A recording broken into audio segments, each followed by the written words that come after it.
Well, I finally decided I was going to trim the vents.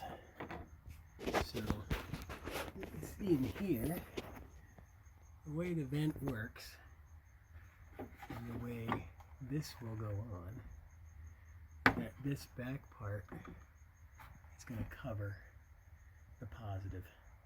Now the funny thing is that the vent for this, even when water comes in here, vented out over the positive, but I figured, you know, why bother, because here's the way it looked there.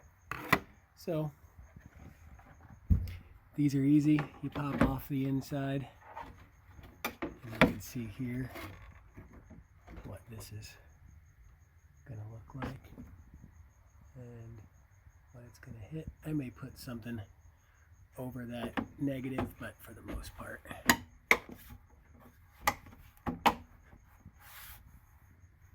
you heard that snap right in there. Super easy. Done. This thing, not recyclable, so we'll get rid of that.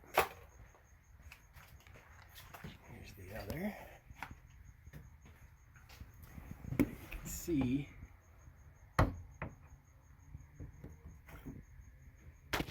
what's in there.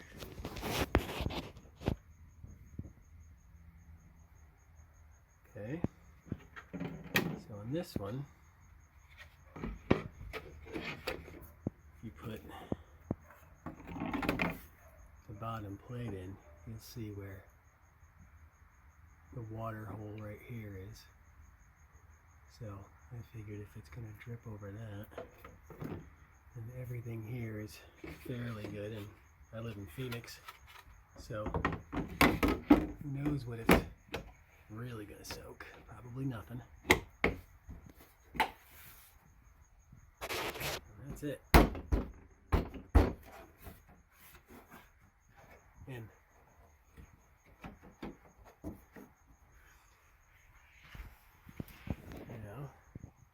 can't lift up the lid to show you because this is here, but I'll give it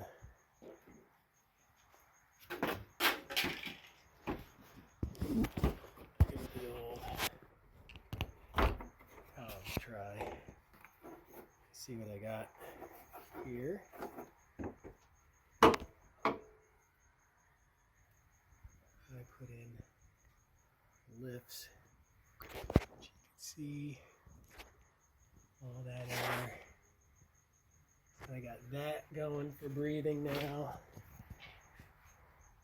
I got those. So we'll get as much air in here as we can. Have the old JL fan ripping and roaring. That's it. If you want to change out the JL vents on the Rubicon hood, you pop all this out. It's just a big heat mat, and then here's your wiper stuff. So nothing in here that's got to be protected. That's crazy. We'll see how it works out. We'll look at the temperature gauges and see if it does anything good.